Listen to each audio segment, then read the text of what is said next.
All right. Hey, everybody. It's Rob, National Fire Radio.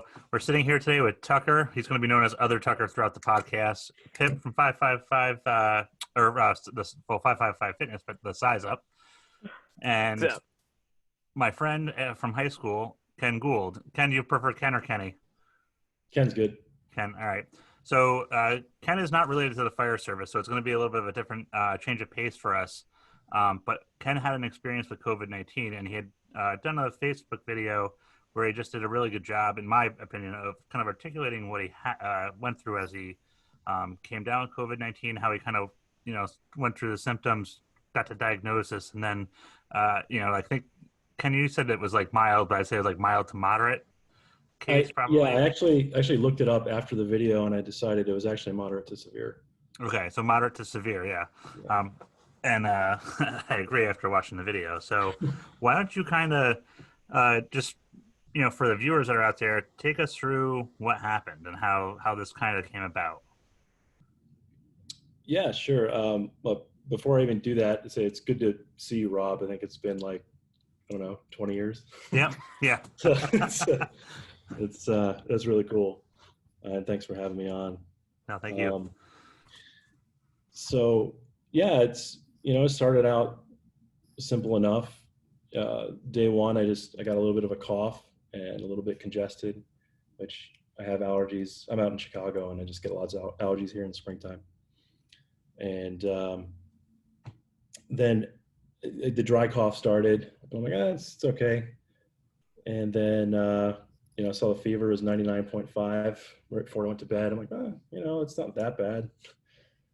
And then it kind of just went into a whole flu mode, just chills, and the breathing was okay, but it wasn't great. It wasn't perfect. So I was okay. Got through that. And feel free to stop me at any point, ask any questions about this. So that was day one. Day two, actually, I was working remotely. I'm a programmer out here. And after our little stand-up meeting and everything, and it was going okay, and just the middle afternoon, I just all of a sudden you couldn't breathe, and I think I had 911 in the phone. I didn't actually call. I got really close, and I ended up video chatting with a friend just to get through it. And and this happened multiple times where it's bad because you can't complete your sentences without taking another breath. So, or you choose just not to talk. That's something I'd never experienced before. Like, I could, like in your head, you're like, I could talk now, but that's a real waste of air. So I'm just not going to do that. Ken, prior to those symptoms starting, were you going to work, going out? Were you exposed possibly that you know of? What happened before that? Like a little post? Yeah, so I barely went out at all, which is kind of the scariest part. In the video I made, I said 2 times, and I remembered I actually went out three times in the previous 2 weeks. I'm pretty lucky. My job can be remote, just programming. So I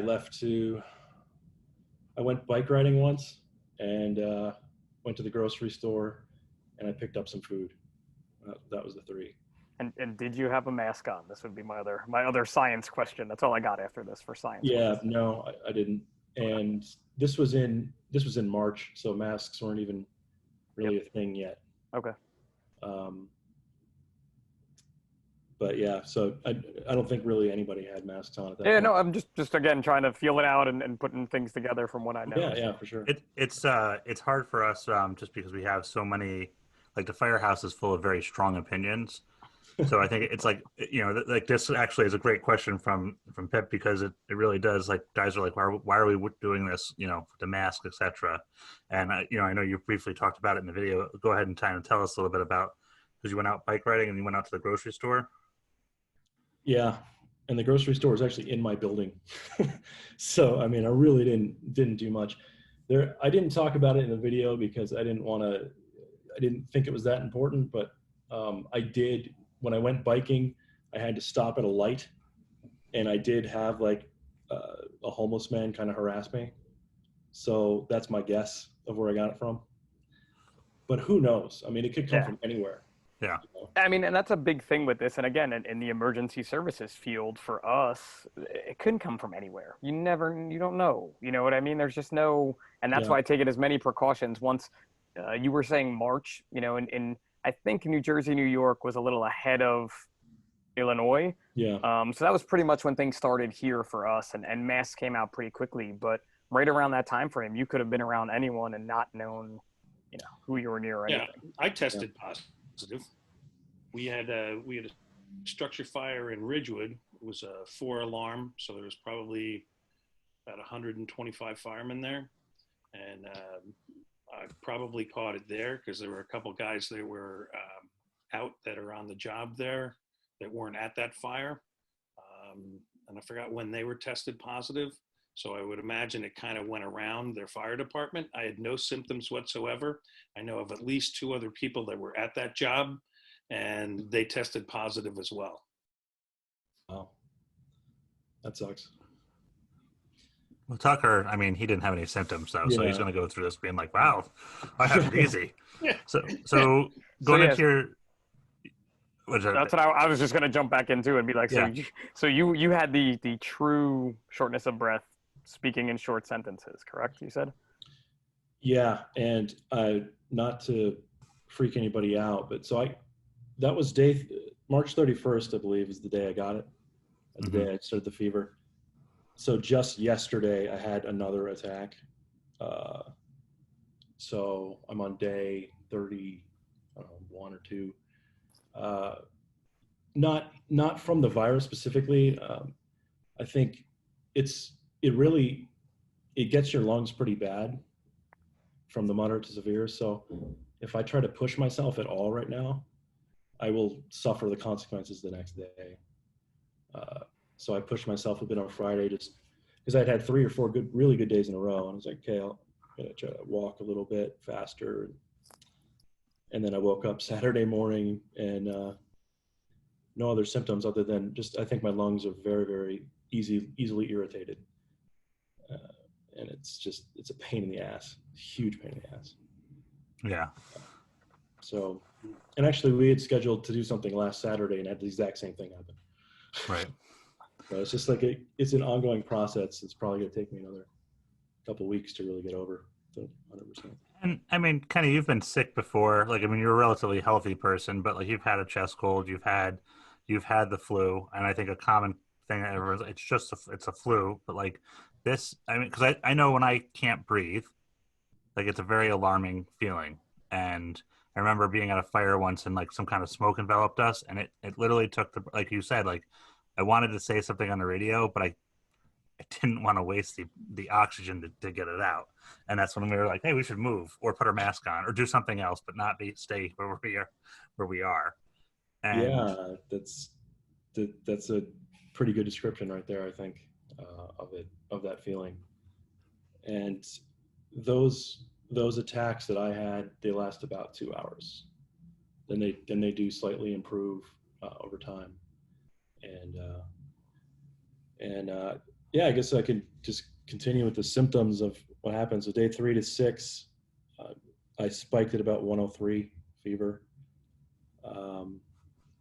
At that point, I was definitely taking lots of Tylenol because once you get to like 103, 104, you're like, yeah, it's not good. It's not good. Good call on that one, Ken. It's not good. Yeah, so really hard to catch the breath, though. I didn't necessarily have that many attacks at that point. It was just more like just hard to catch your breath.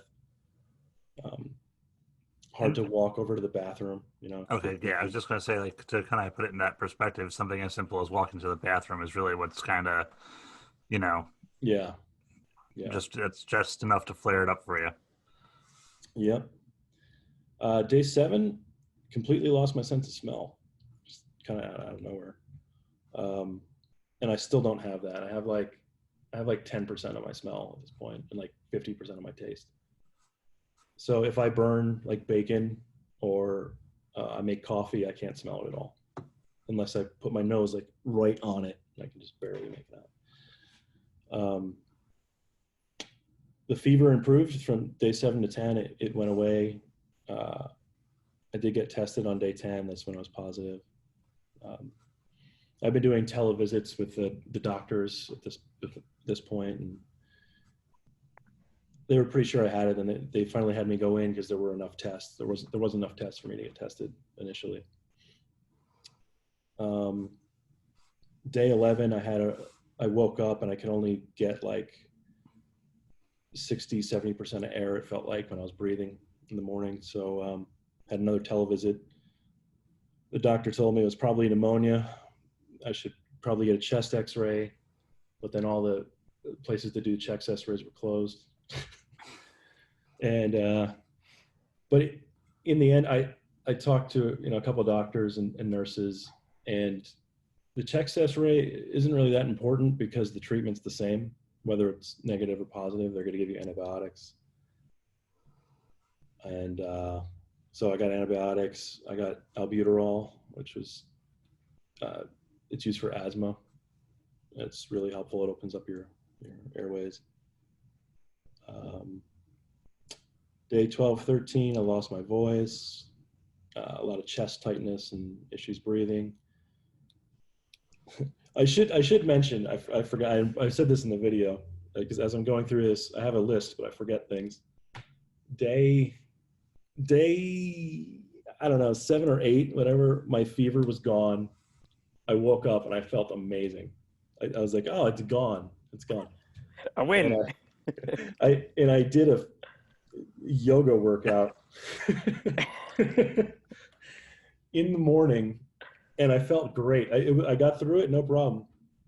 I'm like, yeah, I'm better. And that night I tried to do another one, and I made it 10 to 15 minutes in, and I was about to collapse, and I just laid on my bed for like 4 hours, basically just trying to recover and get air at the same time. That was really stupid. Well, it's like, if hindsight is 2020, now you think it's stupid, but I mean, like, it's really important because a lot of people out there, especially for our followers, like that day 7 or 8, that fever breaks and you're actually starting to feel better. I mean, we all go through that with the flu or a cold, and we're like, hey, we're on the upswing. I mean, Pip, I'm sure, like, for you, like, that's when you're like, you're jonesing to get back working out. Like, I know for myself, I'm like, all right, let me, like, I can start doing things around the house. And it's just so important to kind of give yourself that, because that was one of the things I took away. It's like, it's important to give yourself that time and really, like, see what's going on and make sure it's not trying to trick you. Yeah. And it's everything I've read, and I've talked to, I don't know, 5 or 6 people that have had mild to moderate cases. I'd say it's one severe. I actually had some people reach out to me after the video I put out that are going through it too. But a common thing is you get better for 2 or 3, 4 days, and then you just get hit again. It's very depressing. It's because it's very hard to go through knowing that it can turn at like any moment. I'm sure you guys have seen the worst of it, being kind of the front lines. It's not real bad, but it sucks. No, there's no way that doesn't suck, because, like you just said, like it's you think you beat it, like how, again, we're not going to get into internet battles here with people, like, oh, it's just like the flu, or it's a flu, but usually you have the flu and you feel like ass, and then the flu goes away and you're good to go, and then like it coming back, you had to start wondering, am I ever going to get better? What's going to happen this time around, correct? I'm still at that phase. I mean, like I said, I had a really bad day yesterday. I mean, I was sitting in the chair, talking, not being able to finish sentences, dizzy. I didn't want to get up, didn't want to walk anywhere. How many days in are you now? About 30. Wow. Dude, and again, I'm talking to people on Facebook that replied to my video, and 2 or 3 are the same thing. They're on like day 28, day 29. And Kenny, like, before you got sick, like, you were active. I mean, you said you went out for a bike ride, so I don't, like, that's not just like a once a month thing for you. Like, you're doing regular exercise. Dudes just don't do yoga when they have COVID-19. Yeah. Right. Kenny's definitely a fitness type of person. Yeah. He's just, it's like, hey, let me try yoga today with my COVID. Yes. Pop this DVD in. Yeah. I mean, I was biking to work Yeah, I was doing the DDP yoga and Time in Dallas page yoga, yeah, Diamond Dallas man. Page yoga, man. Not your mama's yoga. It's good stuff. He put out a good video. I'm not gonna lie. Yeah, so I was pretty active. Thank God. It made me think about um, people that are not in good shape, and I've been breathing hard with the biking and the yoga, so I'm sure it helped. Sure helped a lot. I mean, Kenny's symptoms that you've said already. I mean, every day you were an ALS 911 call, like an advanced life support unit paramedic call. Yeah. In our world, where without a pandemic, people would call with a high fever, they'd call with shortness of breath, like you said, speaking in short sentences, and we're going to work you, we're going to give you albuterol because that's what we do, and other drugs and things. So Yeah. when you think of someone who's not in as good of shape or in conditioned to anything, and they have this happen to them, it's really gonna throw them for a loop, and that's what we saw with this for sure. At least I know in New Jersey. Yeah, just thinking about that, it's scary. Now, you said you had problems getting tested at first. Were there not that many around, or no centers? Yeah. So in Chicago, so this was March 31st, or I think April 1st, I had my first televisit. They did not have tests unless you were underlying conditions, things like that. And then 10 days later, I was on another visit, and they said they're available now for everyone if you have the symptoms. And So I looked to. What date was that approximately? when I went was approximately April 10th, right around there. April 10th. Okay. Illinois is currently number 4 with cases, 58,000 cases. So it's in all the states, it's the 4th highest. And then I don't have it going the other way of the terminal cases, but in the regular cases, it's number 4. Yeah, and I'm right in the heart of the city, so probably in the worst spot for it. So the symptoms I had, that pretty much covered it. A lot of chest tightness, coughing. I didn't mention the congestion. The first week was really bad. Just couldn't breathe through the nose at all, and I actually may have lost my sense of smell before that, day 7 or day 8, but I couldn't tell because I was so congested. And then it just like for days it would come and go and come and go and come, like you'd be good for 2 days. Oh, then you feel like shit, you get another breathing attack. Now I'm at the point, I haven't been tested again, but from what everyone has told me, all the doctors and everything, that I'm negative at this point. But I either had pneumonia or bronchitis, and that was from day 11, day 12. The doctor's like, you probably have pneumonia, you should get the chest checked out.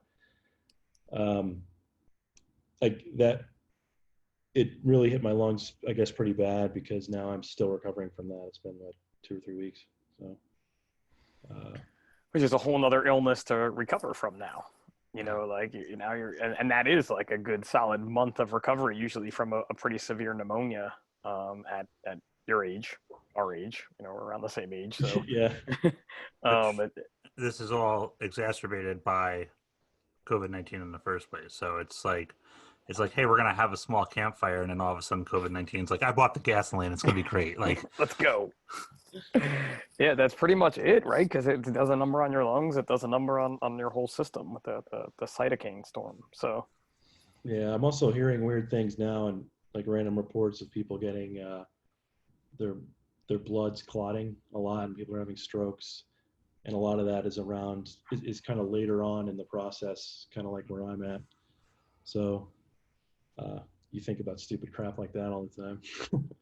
But and there's that aspect of this too, the mental aspect, and the strain and the stress on you, which is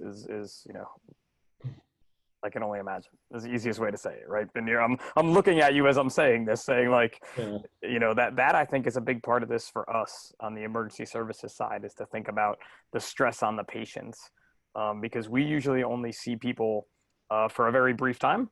You know, we pick them up, we bring them to a hospital, we never see them again type thing. But now, not that we see these folks again, but we know that there's stories like yours out there. So it's weighing on us for sure on that end of it.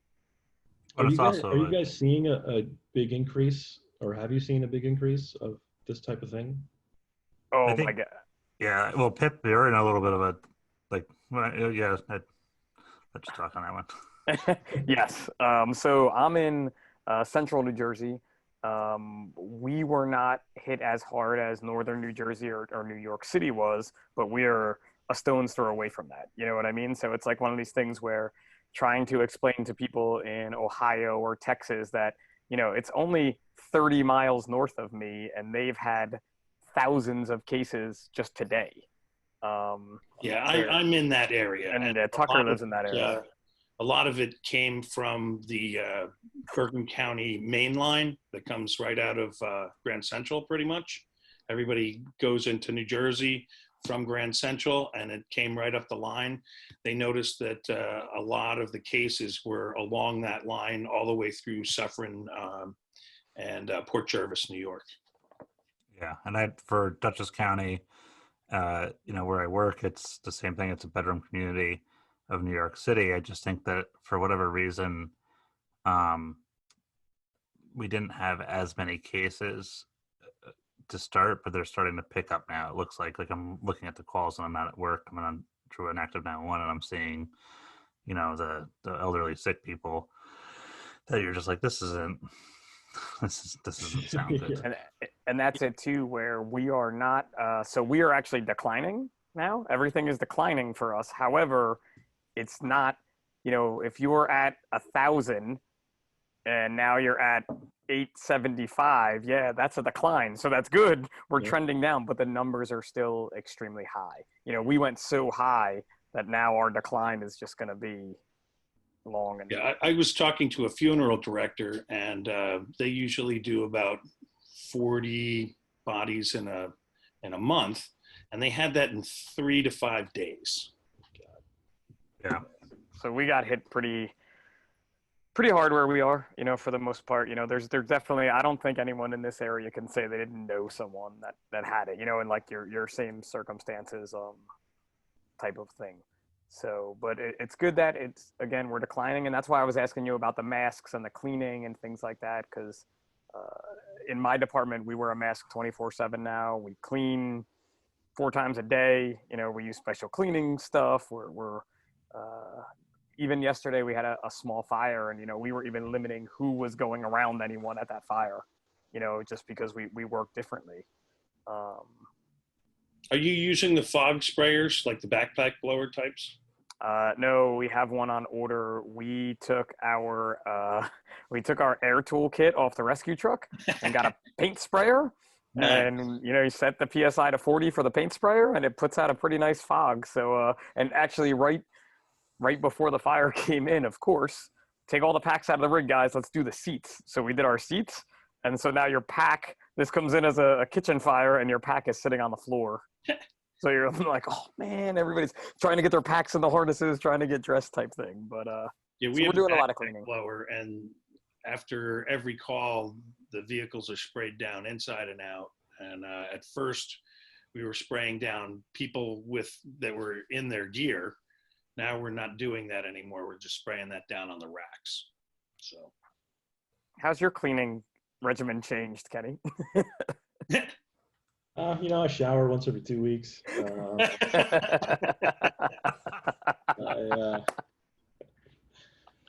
don't know. I wipe stuff down and I wear masks. Yeah, that's it. Wash your hands a lot, you know. Wash your hands all the time. I'm not leaving the apartment very often, so it's, you know, that's a change. So one of the things, Ken, we like kind of touched on it briefly before, but like this going through this process, like having the good days and then the bad days and the depression that kind of went with that, and then also being in the apartment, like you're going through moments where you can't breathe. You're dialing 911 on your phone, but you're not pressing send because you're right at the cusp, and you're trying to weigh that out. And like you're isolated, like how did you had some like good friends to get you through some of that? Like you said, you'd call people or video conference with somebody or whatever, and like can you kind of touch on that? Because I think like we know we have people like Tucker was in isolation with his son, so I'm surprised they're both still alive. But like there's people who are out there that are going to be isolated by themselves. I mean, I know in some places they're putting first responders in a hotel room somewhere, which I mean that would drive me crazy after 24 hours. Like I would just be like, I'm in a really nice looking prison, but like what'd you do? What do you got to take away from that or talk about? So don't turn on the news ever. I would even try to listen to. I'd be feeling good, and then I'd be listening to some podcast, and they would just say the word pneumonia, and it would trigger me, to my brain to go to like all sorts of places. But seriously, I would, if I were in that situation, I would try to never see the news or look at my phone about anything related to COVID-19, because if you're having a moderate or severe thing, it doesn't help you to think about it. It helps you to put your mind somewhere else, which is why you should, talk to your friends over video or text, or I mean, video is preferred, but and then I would have to tell my friends to not talk about COVID-19. Like, let's like, so how is your dog? Mm-hmm. And that was really helpful. When I was feeling better, I'd also have one shot of whiskey. No shame. No, Yeah. no, nothing. You're not talking to the wrong crowd here. Yeah, I was just say. Well, did that seem to help anything with you, or did it make things worse? Did you find any relief from that, or? He's not teething, Tucker. So your throat gets pretty bad, Mm-hmm. so it helps your throat. I was doing whiskey and honey and hot water. Yeah.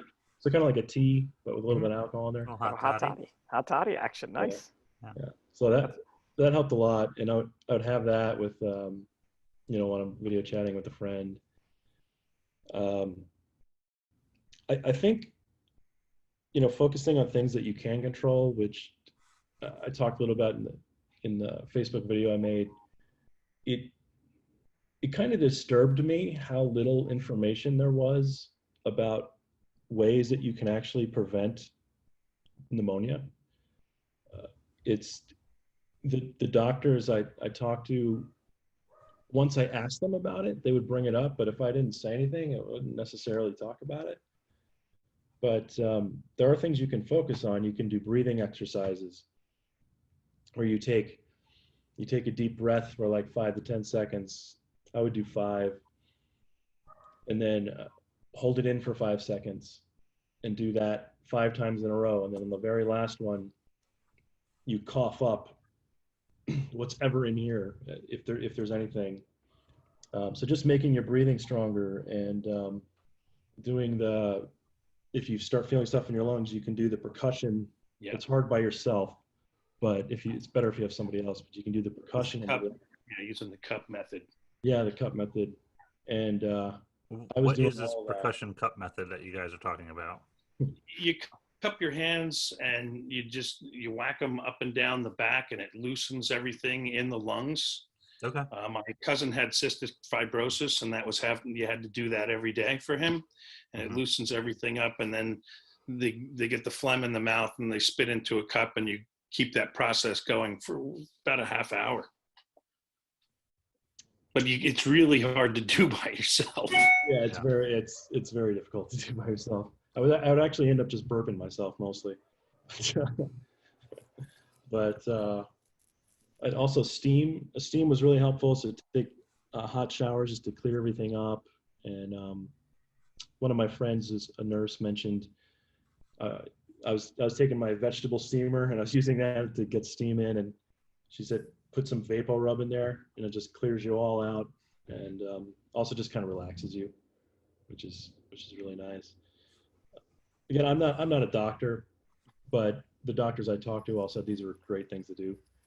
So, I mean, from the folks I know who've had it in the same type of scenario that you're describing, everything you said they did, and that's what they're saying, that the same thing was working for them. It wasn't curing them, but it was making them feel better in that time of need, let's say. Yeah, so just it helps us to be able to focus on something. So at least you can focus on that. So I'm doing everything I can, and yeah, just talking to your friends, anything to distract you. If you have video games, you can. If you're feeling good enough, you could even, if you're working remotely or something, you could try. You could occasionally do like an hour or two. Were you able to work at all during this time? Now that you said that. Yeah, like not much, but just to distract me. So some mornings I'd feel okay, and I would do like 2 hours, and then be like, oh, that's it, I'm done. You'd also be physically and mentally exhausted by the afternoon every day. So even yeah, I just couldn't do it after that. My brain didn't work well enough. I think that's just been one thing for, I don't know. I mean, for all of us that are in emergency services, at least up here, like we're all kind of like exhausted at the end of the day at baseline, just because you're just so inundated with everything that's going on, and it's like just all up in your business about it. So like you come home and you just want to collapse and do nothing as it is. So I can't imagine actually being sick and having to deal with this. Kenny, did you have any days of like you slept the whole day? I've heard people have told me too, they slept like 36 hours almost, pretty much. Like I've heard that too. I didn't have the 36-hour sessions. I did sleep more, 10 hours, 12 hours sometimes, but nothing. I wouldn't say nothing. Like more like being normal sick kind of sleep for me. Okay. I guess talking about the psychology of it and the isolation, for me personally, being sick with a high temperature, that didn't bother me. Like you've been through that stuff before. You've been through a flu or whatever. Like the only part that psychologically bothered me was the breathing part. That because you have no control over that, and you don't. And it's scary as hell. Yeah. Like you can't breathe. I suffer from allergic reactions. It is, and I know what's going on. Like it is scary as hell when you can't breathe, and you're waiting to. And I'm fortunate with allergic reactions that I can get a few drugs fairly rapidly that are going to reverse it fairly rapidly. But in your instance, you didn't know what was going to happen in everybody's incidents with COVID-19. So when you think about that fear end of it alone, that is strength like I can't imagine having. Yeah, I do remember I was following politics aside. I was following what's Boris Johnson, I think is his name. It's British Prime Minister. Mm-hmm. He was like a day or two ahead of me of having it, and then he like goes to the ICU. I'm like, no. He just makes me feel good. Like day 13, I'm like, I was starting to feel good. We were in this together, man. You can't ruin it for me. So that's when you stopped watching the news, right? Yeah. That's when you gave up on the BBC as well. Like the American news was gone. American news was gone the first day. Went to the BBC, and then that just ended it. Yep. I was like, no, Boris, no, don't do it to me. To the Hotel California, you can check in, but you can't ever leave. Yeah. But it's interesting too, though, that was like your buddy. Like, not your buddy, but like what you're saying, like finding different outlets. Like, well, here's somebody, and hey, he doesn't know me, but I'm following him and seeing what he's doing today. Yeah, if it didn't go well for him, I don't know. It could have been bad for me. It's even hard to like.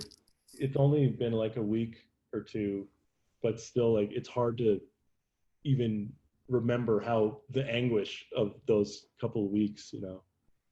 It's just not being directly in it now. It's not fun, but I think knowing that going in, it would be helpful. Right.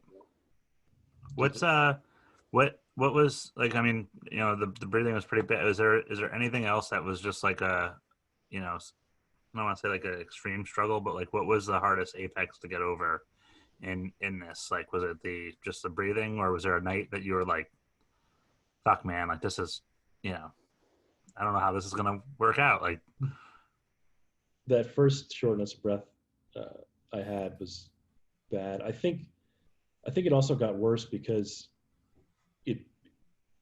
it also, like, even when I started getting better, then I started having a panic attack.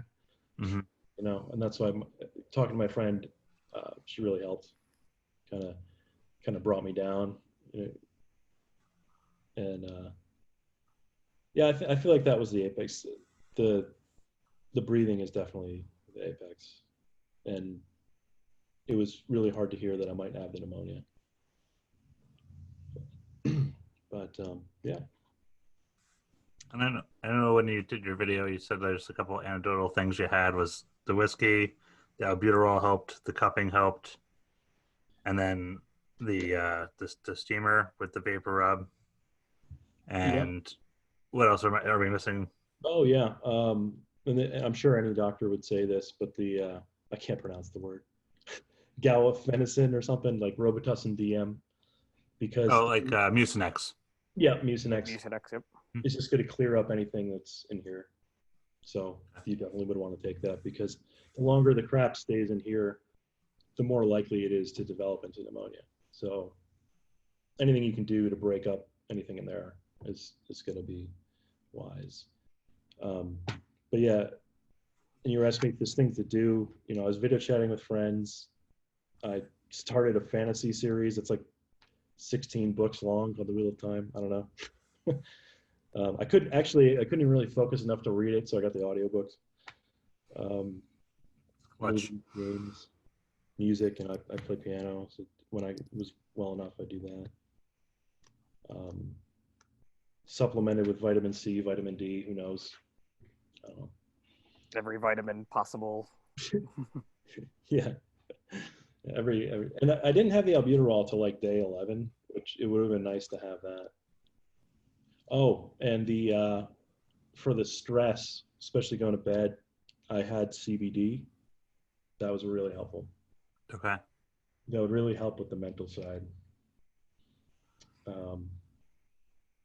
thought there's one more thing. Oh, I have talked, this is anecdotal, but I've talked to a couple of people that have it, that have, they're called CPAP machines, the machines you use for when you can't Sleep. sleep. Yep. Yeah. Sleep apnea. Jeremy needs one does the podcast with us. But when I if I ever share a hotel room with him again, I'll record him, and people will be like, yeah, he needs a CPAP bad. Yeah, CPAP, yeah. So I have heard really good things about those, that they shorten the breathing attacks and they kind of act like a respirator. So if you were to get the disease and you had one of those, you would definitely want to try it.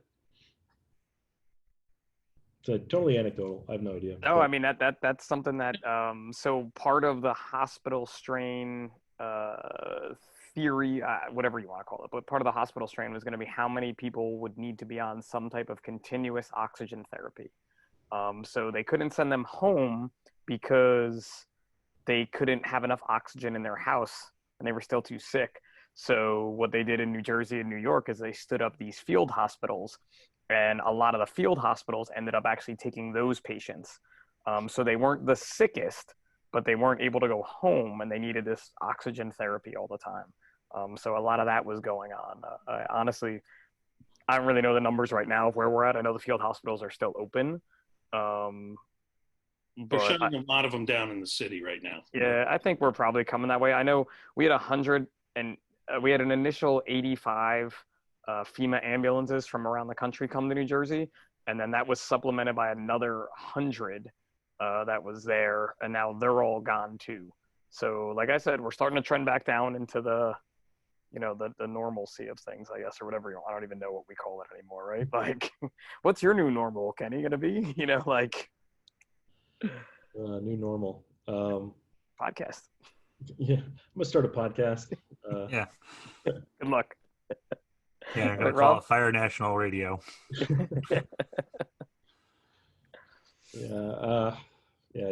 Well, I can say new normal, I guess, outside of the fire world. You know, I'm a programmer, and we're not going into work as often, because why? If you can do the majority of your work at home, and you can protect people, and so that's one big new normal. Well, it's also cheaper for the businesses. Then you don't have to rent office space. And I think that's going to be a problem that we're not going to be renting a lot of this office space that's available because everybody knows now you can do it remotely and it works. Yeah, for sure. Is your office like Office Space? Like programmers and computers and TPS things? reports. Like, yeah, TPS reports and. Well, right before this happened, I took the printer out and started beating the shit out of it. Other than that, That printer was from China. No, just kidding. It could have been where you got it from. Then you never know. Yeah. it's changed a lot since Office Space. You're not really using cubicles anymore, and everyone actually talks to each other. And, that's pretty cool, actually. He was ahead of his time taking down his cubicle wall. Yeah, he was. Yeah. For everyone in the office land. Yeah. PC loads letter. I don't think that's one EMS call I'll never forget was in Wappingers. I went into, as a diabetic emergency or something like that. And we walked in, and it was a call center for an insurance company. And we walked in, and I'm like, hey, where's the patient? And my partner was like, yeah. And all of a sudden it was like, kind of like whack-a-mole, but like all these heads just started popping up over the cubicles. And there's all these females who worked at this call center. And I actually felt like a piece of meat for the first time. They're like, who's this? Who's this? There's a man here? What's going on? And I was just like, I don't want to be here anymore. Don't lie. His wife It was Yeah, you see her in the background. No, it was legit uncomfortable, but yeah. He had a sign on his back with his phone number and stuff, So you Call can 911, ladies. So you can legit work from home then for as long as probably you need to, right? Yeah, I'm really, really lucky in that sense. Yep. I was totally unrelated, but I was just before they started. I was trying to do stand-up comedy and improv, and not doing that anymore. So. Well, now you can do sit-down comedy. Yeah. Yeah. And you know about Zoom now, so you just do it on Zoom. I mean, give you the platform and you're good to go. That's right. Yeah, there you go. I mean, I think that's been an interesting thing too. I don't know if you've been watching, I know you said you stopped watching the news, but how many things you see, especially with music, like, I think every Monday, Billy Joe Armstrong from Green Day is doing some kind of a new song. There's all kinds of live music that's coming out. I know Metallica's releasing concerts. Did you find any of that? Were you watching that kind of stuff just to keep you going, or? I wasn't personally, but I could definitely see someone doing that and helping for sure. I can't even remember what I was doing. Mostly just lying on the bed, I think, and listen to an audiobook, listen to a podcast, turning it off when they start talking about COVID. Now, before you got this, did you notice when you went out that people were wearing masks and distancing at all, or was this all just kind of a new thing and it was like isolated to the New York metropolitan area and you guys didn't think much of it? It was still isolated to you guys, and I believe a couple days after I went for my bike ride, they actually did close all the parks, and that's kind of when it got serious. Mm-hmm. So I think we maybe a week before that we stopped going to work. I think that's right, about a week. So it's right about there. But the mask thing wasn't a thing here yet until a little bit after that. And honestly, I mean, if I walk through or I look out, it's like 50-50 people wearing masks or not here. Mm. So we can't even go into a store without a mask on. Yeah, some type of face covering. I think it's been kind of cool though, because there's a lot of people that have been like wearing bandanas, so it's bringing back this like Wild West kind of feel. Or like, right. A robber, Yeah. Just put a big Bowie knife on the side of my hip and wear that around, cowboy boots. I said the other day we were in the engine and we were going in the Wawa, and I'm like, dude, we should do it just like in Point Break, like just run in and jump on the counter and be like, yeah. We're here for the coffee and the donuts. Do you guys ever like you're walking around or somewhere and somebody coughs, and then you just look back like, oh, you. Like you didn't cough in your elbow. Now you have now with everybody having masks on though, you're like, well, hey, whatever. You just coughed in your own face now. You Yeah. know, like in the beginning though, there was definitely like people sneezing, people coughing. See, that it's funny you bring that up because the first walk I took when I had felt good for like a week and no symptoms, I went out and I was just walking across the street and some guy is just like like like 6 feet in front of me walking towards me, and I didn't.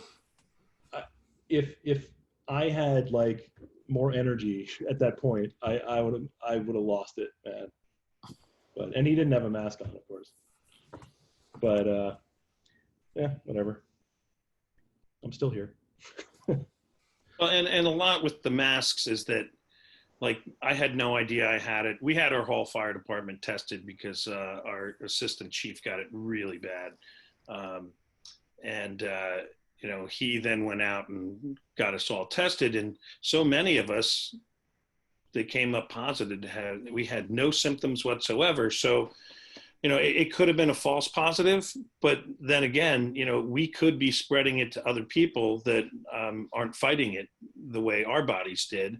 And because I didn't know that, I mean, even around family members, you weren't wearing masks. And after that, everybody pretty much started wearing masks, even in their house. So. And that's something, Tucker, that no one is really talking about publicly when it comes to emergency services providers, healthcare providers. There's definitely some talk about it, but it's not being focused on. Where like my wife is a physician assistant, she's in the hospital 3 days a week. So basically, it's been us and our kids, our two boys, and that's it. You know, we haven't we've had social distancing contact 8 feet away from my sister. You know, but no one's come in our house in, I don't know, 53 days, whatever, you know what I mean? Whatever this started in New Jersey, like no one, because we have that fear that we may have it, not even know we have it, and give it to someone else that we love. And I see that a lot in a lot of people that are in EMS, fire, and healthcare right now, that we don't know if we have it or not. Yeah, my wife thought she had it. She's in ophthalmology in the city, and she in February was very sick. So we're waiting for the antibody test to see if you know, she has already had it. But when we did the fire department test, they also allowed the family members to be tested. She came up negative right away. But you know, it's kind of scary where you have no symptoms and, you know, you're doing things around people that you feel are clean or, you know, all right. And, you know, you could actually either be giving it to them or they could be giving it to you. And, you know, it's and around us, because, you know, they were looking in the city and they said that they thought that at least 25% of all the people have had it. Just think of how many more people you're spreading it to, and your, you know, your circle, which, you know, 8, 9, 10 people, even with people who aren't in our industry, are around every day, and, you know, they could be spreading it. Yeah, I had to tell my neighbor to step back the other day when I was talking to him, like respectfully, but he's just like in the conversation of just talking, and he's just kind of inching closer to hear me, and I'm like, hey man, like I'm around sick people all the time at work, like I don't want to get you sick because, you know, it's not fun. Very early on, one of my neighbors, I live in a cul-de-sac. We went around the half of my cul-de-sac because she would take a step closer and I would take a step back. I didn't really want to say anything, literally we walked around half the cul-de-sac with this, she took a step closer, I took a step back, talked some more, she took a step, and again, it was all very new. Yeah. And, you know, like nobody really knew, but you know, my wife is super smart, no idea why she married me. But like, she was like, we have to be careful. She's like, at work, you have to be very careful. She's like, I don't know who I'm around right now. Like, it's a real deal. And, you know, we've been fortunate, knock on whatever I can knock on thus far. But, you know, that's just, don't know. And it's something that we sign up for, but your family didn't sign up for that. Your kids didn't sign up for that. So, you know, you understand the risks, but, you know, they shouldn't have to be part of that risk. Well, I think the biggest thing that we were ever concerned about, you know, like hepatitis, TB, HIV, and AIDS, right? All things. I mean, TB we couldn't see, but we'd be like, oh wow, this guy's really coughing. Yeah. Probably should Let put me a put a mask mask on. on him. Yeah. Um, Exactly. but yeah, everything else has always been nice. Like I said, it's just we can see it, or somewhat see it. We're like, oh, that's blood. I don't want to touch it. I'm gonna put my gloves on. But yeah, so. Well, we've been going for either about an hour or just a little under an hour, but kind of wrap up here. But Kenny, thank you for coming in and sharing the experience with us. On closing or in closing, is there anything that you want to add or throw out there to anybody that's going to be tuning in? Yeah, just if you do get if you do end up getting like a moderate to severe case, just know that the psychology of it, it's just know it's coming and it's going to suck, but odds are you're going to get through it. I think it's really important. I used to be a big poker player, and the odds are in your favor.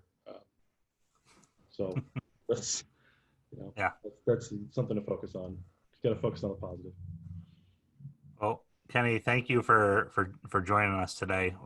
I appreciate it, but this is different content than what we normally do. So, and it's good. So, on behalf of all of us here at National Fire Radio, the Size Up, and Rush of us as well. Pete and Julie are probably sleeping, so I think they worked last night. But thank you for coming in today and talking with us. So, all right, thanks guys. Thanks for having me. No problem. Everybody, this Kenny. is Rob, National Fire Radio, with Pip, Tucker, and Ken out in Chicago. Thank you once again. We'll catch you guys in the next one. Stay safe, everybody. Stay safe.